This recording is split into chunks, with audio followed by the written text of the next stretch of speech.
Hi students, in this session we will start a fresh unit, that is Fourier series and Fourier transform. So we are starting a fresh chapter, that is Fourier series and Fourier transform. Okay, first I will give the introduction. About this Fourier series and Fourier transform. In nature, most of the signals are available as continuous time signals. In nature, most of the signals are available as continuous time signal. A signal is said to be continuous time signal if it is available for all instants of time. A signal is said to be continuous time signal if it is available for all instants of time.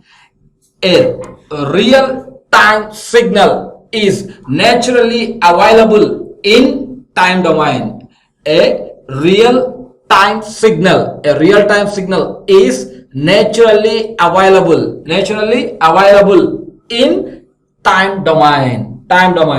But however, the analysis of the signals is far more convenient in frequency domain. The analysis of signals is far more convenient in frequency domain. Okay, so first real time naturally available signals are in time domain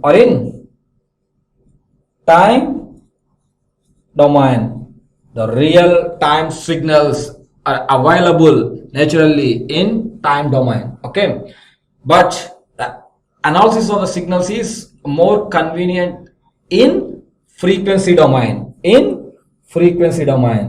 So signal analysis is more convenient in frequency domain. Okay, frequency domain. Now, for this reason, we have to convert the signal from time domain to frequency domain. We have to convert the signal from time domain to frequency domain. So, a signal is converted from time domain to frequency domain by using mathematical operators called transforms. So, a signal is converted from time domain to frequency domain using mathematical operators called transforms. There are so many transformation methods which are used for converting a signal from time domain to frequency domain. So in that I will give you some of the transforms. Okay, so which are used for converting signal from time domain to frequency domain. So I will give some of the transforms. The first one is Fourier series.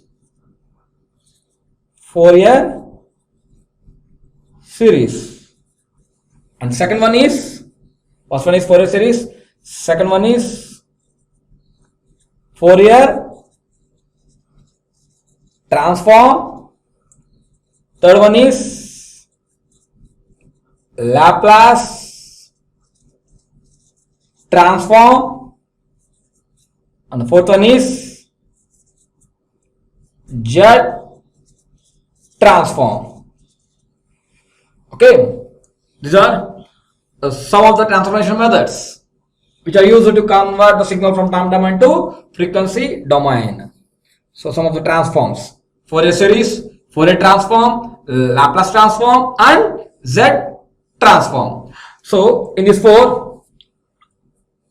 unit we have the first two, that is Fourier series and Fourier transform. So this chapter consists of the first two transforms, and the next two, that is Laplace transform and Z transform, will be at the end of the syllabus. So the last units, the last chapters of the syllabus consists of Laplace transform and Z transform. Okay, first of all, coming to the Fourier series. This Fourier series is applicable only for periodic signals. This Fourier series is applicable only for periodic signals. Remember this one. This Fourier series is applicable only for periodic signals. So this Fourier series is only applicable for periodic signals. Okay. So we have two types of periodic signals. That is continuous time periodic signal and discrete time periodic signal. Continuous time periodic signal and discrete time periodic signal. Okay. So if you perform the Fourier series on continuous time signal, that will give continuous time Fourier series. If you perform on the discrete time signal, then it will give discrete time Fourier series. Discrete time Fourier series. See, in this chapter, we are going to discuss about continuous time Fourier series because we are considering a continuous time periodic signal. Okay, so I will consider a continuous time signal. I will consider a continuous time signal. So I will discuss about continuous time Fourier series. Okay, now this Fourier series is applicable only for the periodic signals. Okay, now this Fourier transform is for non-periodic signals. So whenever we have non-periodic signals, okay, we will use the Fourier transform because Fourier series is only applicable for periodic signals. So we can't apply the Fourier series for non-periodic signals. For that one, for non-periodic signals, we are going for Fourier transforms. Okay. So again, the non-periodic signals are also continuous time signals and discrete time signals. Okay. So if you perform this Fourier transform on the non-periodic signals which are continuous time, that is nothing but continuous time Fourier transform. In the same way, if you go for the discrete time signals, it is discrete time Fourier transform. Okay. So the mainly as I focus on the continuous time Fourier series and here also the continuous time Fourier transform. Okay. So this is regarding Fourier series and Fourier transform. So Fourier series is applicable only for periodic signals. Okay. For if you apply the Fourier series on a continuous time signal, then it is a continuous time Fourier series. Okay. And for non-periodic signals, we will go for Fourier transform. Okay.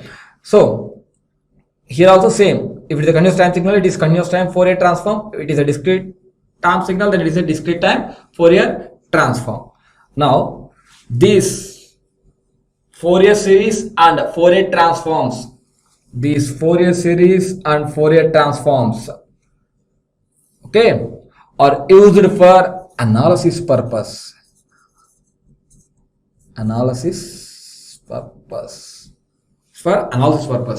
Okay. So this Fourier series and Fourier transform are used for analysis purpose. Now coming to the next two, that is Laplace and jet transform. See here, Laplace transform and jet transform, these two are used for design purpose. These two, Laplace transform and jet transform, are used for design purpose. Okay. So Laplace transform.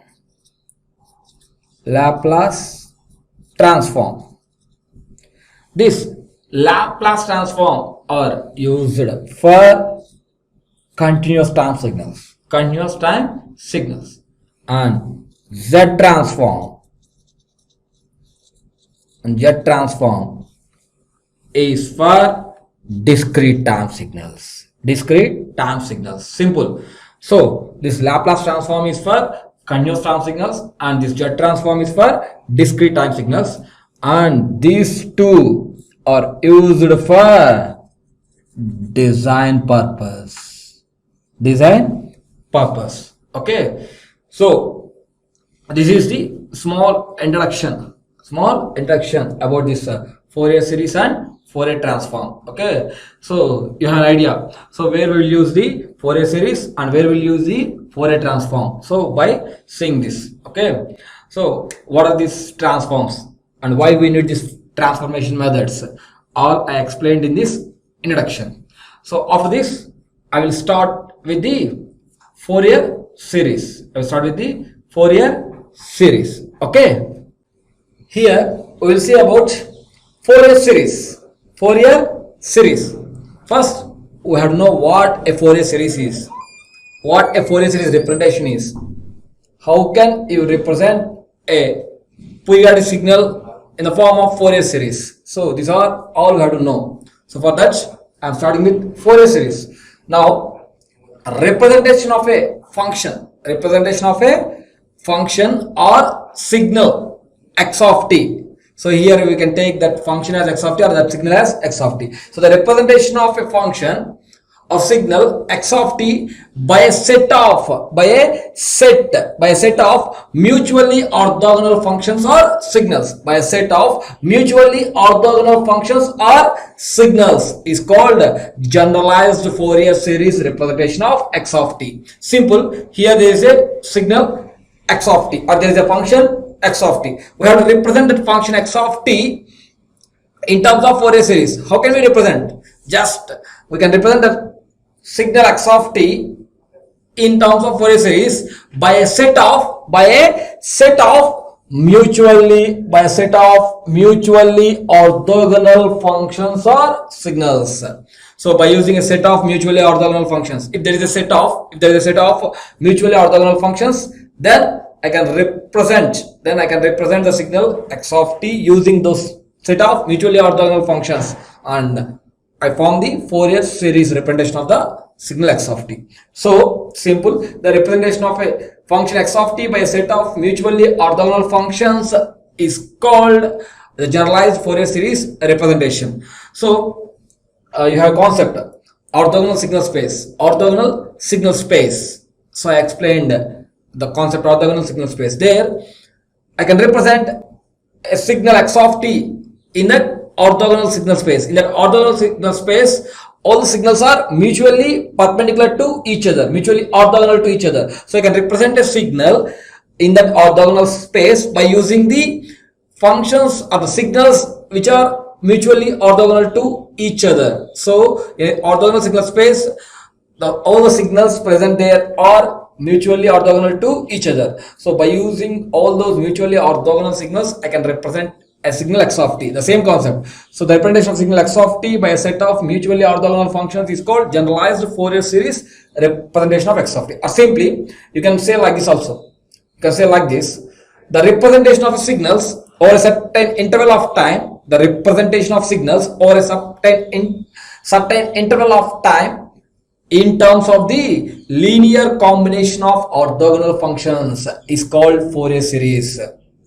The representation of signals over a certain interval of time in terms of the linear combination of orthogonal functions. That is, it represents the signal in linear combination of orthogonal functions. So there are n number of orthogonal functions. So if I represent the signal in terms of the linear combination of the orthogonal functions, then we can call that as an Fourier series.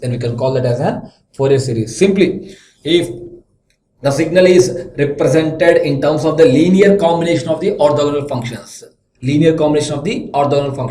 So the first one I said is set of mutually orthogonal functions. So now I extended that as linear combination of orthogonal functions. Okay, so if the signal is represented by the linear combination of the orthogonal functions, then we call it as a Fourier series. Or we can say like this: Fourier series is an expansion of periodic function is an expansion of periodic function in terms of an infinite sum of sines and cosines, in terms of infinite sum of sines and cosines or exponentials which are harmonically related,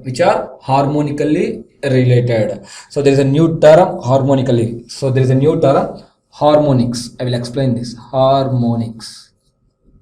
I will explain this term harmonics. Okay, simple. Here the Fourier series is an expansion of periodic function. So you can call it as representation or expansion, anything. So here there I use representation, here I am using expansion. So Fourier series is an expansion of a periodic function. At the starting itself I said Fourier series is applicable only for the periodic signals. For that reason I am saying Fourier series is an expansion of periodic function in terms of infinite sum of sines and cosines. So I will represent a periodic function in terms of infinite sum of sines and cosines or exponential which are harmonically related, Okay, so there is a new term harmonically. What is harmonics? Simple. Here consider any signal, consider general sinusoidal signal, sine omega naught t. So along with the sine omega naught t, there we have the signals like sine 2 omega naught t, sine 3 omega naught t, and so on. Signals like this. So for this signal, this omega naught is the fundamental frequency. If you say exactly, it is the angular frequency. Omega naught is the angular frequency. Now see this 2 omega naught, 3 omega naught, 4 omega naught, so on, n omega naught. So here this 2 omega naught, 3 omega naught, 4 omega, these are the harmonics. So nothing but integral multiples of the fundamental frequency. So in this case, the fundamental angular frequency is omega naught. So the integral multiples of this fundamental frequency is 2 omega naught, 3 omega naught. So the 2 omega naught is second harmonic, 3 omega naught is third harmonic, fourth harmonic, and n omega naught is the nth harmonic.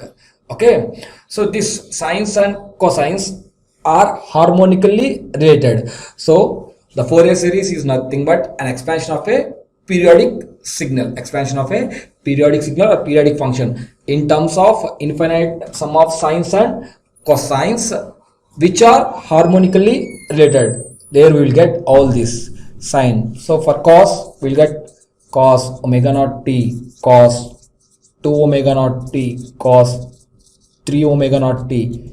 Okay, so infinite sum of the sines and cosines, okay, which are harmonically related. Here the sines and cosines are all orthogonal to each other. So this Fourier series will use the orthogonality concepts of the sine and cosines. This Fourier series will use the orthogonality concepts of sine and cosine. So orthogonality concept of sinusoidal signals. Now we'll move on to the first topic. That is Fourier series representation of a continuous time periodic signal. Fourier series representation of a continuous time periodic signal. Okay.